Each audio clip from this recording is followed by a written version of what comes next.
皆さんこんにちは。頑張ろう日本語माみんなの日本語को chapter 14 day form को part 2 मा तपाईहरुलाई स्वागत छ। योभन्दा अगाडिको भिडियोमा हामीले डे फर्म पढ्नको लागि चाहिने वर्बका विभिन्न ग्रुपहरू कसरी छुट्याउने या कसरी त्यसलाई चाहिँ चेन्ज गर्ने भन्ने कुराहरू सिक्यौं। र आज त्यससँगै कन्टिन्यू हुँदै पार्ट 2 मा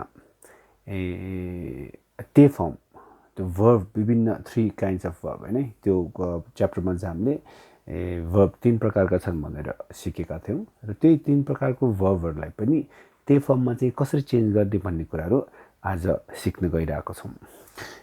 ध्यान दिएर हेर्नु होला। सबैभन्दा पहिला हामीले ग्रुपहरुको छुट्याउने कुरा हामीले सिकेका थियौं। त्यसमा चाहिँ हाम्रो 3 वटा ग्रुपमा चाहिँ छुट्टिन्छ भनेका थियौं कुनै पनि जापानिज ग्रामरको वर्बहरु। त्यसमा चाहिँ फर्स्ट ग्रुप, सेकेन्ड ग्रुप र थर्ड ग्रुप। र डे फर्ममा चेन्ज गर्नलाई पनि विभिन्न वर्बहरुको विभिन्न ग्रुपको चाहिँ विभिन्न रुलहरु छ। अलिकति रिभिजनको कुरा गर्नु पर्दाखेरि चाहिँ फर्स्ट ग्रुपमा मासको अगाडि ई साउन्ड आउनेहरु सबै फर्स्ट ग्रुपमा पर्छ भनेका थियौं र मासको अगाडि ए साउन्ड आउने सबै सेकेन्ड ग्रुपमा पर्छ भनेका थियौं र मासको अगाडि भन्दा पनि दुईटा किमास र सिमास चाहिँ हाम्रो थर्ड ग्रुपमा परेको थर्ड ग्रुपमा चाहिँ पर्छ भनेर हामीले यो भन्दा अगाडिको पार्टमा चाहिँ हामीले सिकेका थियौं। अब फर्स्ट ग्रुपमा पर्ने मासको अगाडि ई साउन्ड आउने वर्बहरुलाई चाहिँ कसरी डे फर्ममा चेन्ज गर्छौं भन्ने कुराहरू आज सिक्छौं। त्यसको लागि हामीले फर्स्ट ग्रुपमा यसरी वर्बहरुलाई छुट्याउन सक्छौं। त्यसको लागि चाहिँ इचिरी वर्बको अगाडि या मासको अगाडि इचिरी आयो भने त्यसलाई चाहिँ हामी के गर्छौं सानो चु र टेमा चेन्ज गर्छौं। भन्नुको अर्थ जस्तै फर एक्जाम्पल खाइमासमा यहाँ हाम्रो के आइराको छ त खाइमासमा हाम्रो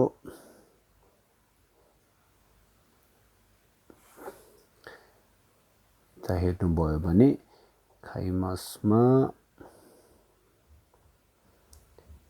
मासको अगाडि ई साउन्ड ई आइराको छ भने त्यसले अब ई मासलाई हटाएर हामी के गर्छौं सानो चु र ते राख्छौं। भनेको खाइमासको टे फर्ममा चेन्ज गर्दाखेरि खाते भन्ने हुन्छ है। अब यो खाते भन्ने वर्ड यो टे फर्मले चाहिँ के गर्नलाई हामीले टे फर्म युज गर्छौं या केमा युज हुन्छ भन्ने कुरा चाहिँ पछि फेरि हामी सिक्छौं।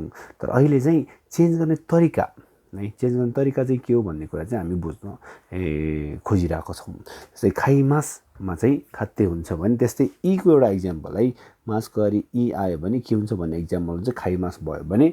अब अर्को छ मासको अगाडि ची आयो भने यो ची को एक्जाम्पल चाहिँ के छ ताचिमास।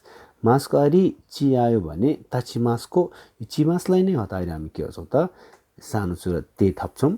त्यसको ते फर्म हुन्छ ताते भनेको ताचिमासको ते फर्म चाहिँ ताते है। त्यस्तै गरी री को एक्जाम्पलमा छ खाएरिमास मासको अगाडि यहाँ री आएको छ र खाएरिमासलाई पनि रिमास हटाएर हामी के गर्छौं सानो चु र ते भनेको अर्थ खाएरिमासको ते फर्म के हुन्छ खाएते है। यसरी चाहिँ हामीले ते फर्म इचिरी आयो भने सानो चु र ते लगाएर चाहिँ ते फर्ममा चेन्ज गर्छौं भन्ने रुल छ फर्स्ट ग्रुपको है। त्यसै गरी फर्स्ट ग्रुपमा अरु पनि छन् जस्तै निमी बी आयो भने के गर्ने त भन्दाखेरि निमी बी आयो भने उन्दे राख्ने। फर एक्जाम्पल नीको एउटा एक्जाम्पलमा सिनिमासमा निमासलाई हटाएर हामी के गर्छौं त अब यहाँ उन्दे भनेको सिन्दे सिनिमासको ते फर्म के हुन्छ सिन्दे है।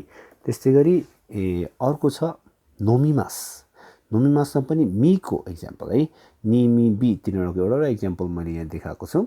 नोमिमासको चाहिँ मिमास हटाएर हामी के गर्छौं उन्दे राख्छौं। यहाँ उन्दे भनेको छ हामीले यो उन्दे राख्छौं। नोमिमासको ते फर्म चाहिँ के हुन्छ नोन्दे है नोन्दे। त्यस्तै गरी छ अब बी को एक्जाम्पल है बी मा चाहिँ एउटा एक्जाम्पल के दिएको छ भने मैले आसोबिमास हैन आसोबिमास पनि के गर्छौं बिमासलाई हटाएर के थप्छौं त उन्दे थप्छौं। भनेको आबिमासको ते फर्म के हुन्छ आसोन्दे है आसोन्दे। अनि मैले पढाउँदाखेरि चाहिँ कति स्टुडेन्टहरू चाहिँ केमा कन्फ्युजन हुन्छ भन्दाखेरि यो कोही कोही चाहिँ के त बी मासको अगाडि अक्षर मात्र नहेरिकन सोसम्म पनि हेर्ने विद्यार्थीहरू पनि मैले कतिजना भेटाएको छु होइन। त्यही भएर यो मासको ठ्याक्कै अगाडिको लेटरलाई मात्र हामी लिन्छौँ। त्योभन्दा सेकेन्ड लेटर या दुईवटा अगाडिको लेटरलाई चाहिँ हामी वास्ता गर्दैनौँ। त्यही भएर सो चाहिँ हामीलाई मतलब छैन होइन। मेन हामीलाई चाहिएको भनेको के हो त मासको अगाडिको ठ्याक्कै अगाडिको लेटर होइन। यसमा चाहिँ के त मासको ठ्याक्कै अगाडिको लेटर बी हो भने बिमासलाई मात्र चेन्ज गर्छौँ। आसोको जस्ताको तस्तै हुन्छ आसो यहाँ पनि आसो है। तर बिमासलाई मात्र चेन्ज गरेर के गर्छौँ त उन्दे गर्छौँ। ठिक छ आसो बिमासको आसो उन्दे है। यो सोलाई चाहिँ हामीले चेन्ज गर्न पाएनौँ। त्योभन्दा मासको अगाडिको लेटरलाई मात्र हामी चेन्ज गरेर उन्दे गर्छौँ भन्ने कुरा चाहिँ बुझ्नुपर्ने हुन्छ।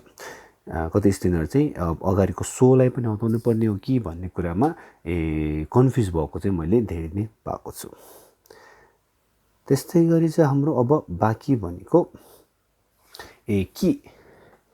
कि आयो भने चाहिँ के गर्छ त हामी किको इटे किमासलाई हटाएर के गर्ने खाकिमास। एउटा इक्जाम्पल मैले दिएको छु यता खाकिमासको खाइते है।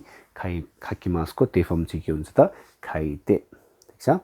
त्यस्तै गरी अर्को छ घी आयो भने चाहिँ के गर्ने त भन्दाखेरि घिमासलाई हतार के गर्ने इदे थप्ने है। यहाँ एउटा इक्जाम्पल छ नुगिमासमा घिमासलाई हतार के गर्छौँ हामी इदे थप्छौँ भनेको अर्थ नुगिमासको तेफम के हुन्छ त नुइदे। ठिक छ है।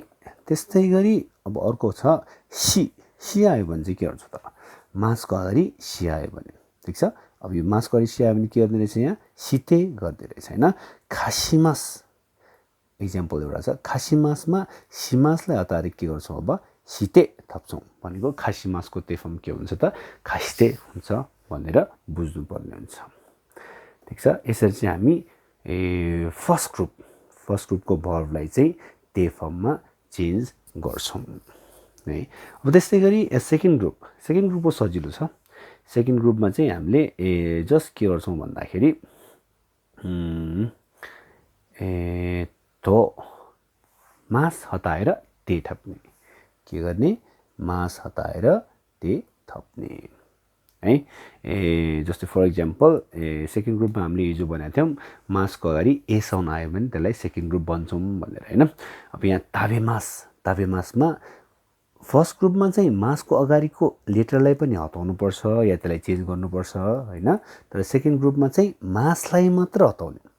त्यो पनि धेरै स्टुडेन्टहरू कन्फ्युज भएको पाउँछु म है। मैले सिकाउँदाखेरि चाहिँ फर्स्ट ग्रुपमा चाहिँ मासको अगाडिको अक्षर पनि हटाउनु पर्यो इमास नै हटाउनु पर्यो।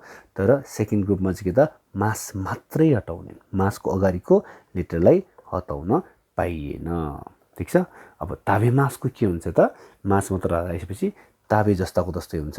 यहाँ ताबे नै हुने भयो र त्यसको पछाडिको है मासको ठाउँमा के आउने भयो त ते भनेको ताबे मासको के अरे हाम्रो तेफम के हुन्छ त ताबेते। ठिक छ। अनि अर्को छ ओसिएमास है।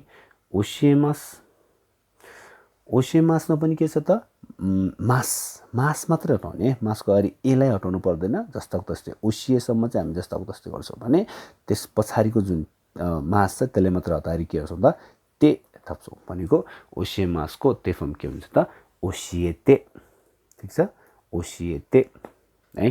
त्यस्तै गरी अब छ ओकिमास चाहिँ के छ त मासको अगाडि के छ तर हिजो तपाईँलाई याद छ कि छैन योभन्दा अगाडिको भिडियोमा मैले भनेको थिएँ अपवादहरू रुल नमान्ने भर्बहरू है 11वटा छ। त्यो रुल नमान्ने भर्बमा चाहिँ यो ओकिमास पनि पर्छ। र मैले अर्को इक्जाम्पल फेरि अर्को थपेको छु ओरिमास। यो दुवै चाहिँ के त रुल नमान्ने हुन त यसमा मासको अगाडि इस आउँछ। ओरिमासमा पनि के छ मासको अगाडि दी ओकिमासमा पनि के छ मासको अगाडि कि दुवै इस आउनु। तर यो अपवाद भएको भएर यसमा चाहिँ रुल के को लाग्छ त सेकेन्ड ग्रुपकै रुल लाग्छ। त्यही भएर यसमा किलाई के पनि गर्दैन हामी ओकीसम्म जस्ताको तस्तै राख्छौँ। तर मासलाई हटाएर के गर्ने ते भनेको ओकिमासको तेफम के हुन्छ त ओकिते। ठिक छ। त्यस्तै गरी ओरिमासमा पनि सेम केस है मासलाई मात्र हटाउने रिलाई हटाउनु पर्दैन। ओरी जस्ताको तस्तै राखेर मासलाई हटाएर ते भनेको यसको ओरिमासको तेफम के हुन्छ त ओरिते। ठिक छ है ओरिते। はい。अब त्यसपछि छ हाम्रो थर्ड ग्रुप। थर्ड ग्रुपमा चाहिँ के गर्छौँ है? थर्ड ग्रुपमा हामीले हिजो भनेको थियौँ जम्मा कतिवटा हुन्छ? 2वटा मात्र हुन्छ। के हुन् त? किमास र सिमास। ठिक छ? अब यहाँ पनि किमासमा पनि के गर्छौँ हामी? मासलाई मात्र हटाउँछौँ। त्योभन्दा अगाडिको अक्षरलाई छुँदैनौँ, हटाइँदैनौँ होइन? जस्ताको तस्तै राख्छौँ। जस्तै यसमा के भएको छ त? किमासमा मासलाई मात्र हटाएर ते। कि जस्ताको तस्तै छ। ठिक छ? अब किमासको तेफम के हुन्छ त? किते। किमासको तेफम किते है। त्यस्तै गरी अब छ अर्को सिमास। सिमासमा पनि मासलाई मात्र हटाउने, मासलाई हटाएर ते भनेको सिमासको तेफम के हुने भयो? सिते। सिमासको तेफम सिते है। ओके। अब मैले हिजो तपाईँले भनेको थिएँ यसमा जम्मा 2टा मात्र वर्ब हुन्छ, तर सिमाससँग जोडिएर आएको वर्बहरूलाई चाहिँ हामी सिमासकै भित्रको वर्ब भनेर मान्छौँ। जस्तै फर इक्जाम्पल मैले यहाँ राखेको छु बेङ्क्यो सिमास। बेङ्क्यो सिमासमा पनि यही माथिको सिमासकै रुल लागु हुन्छ।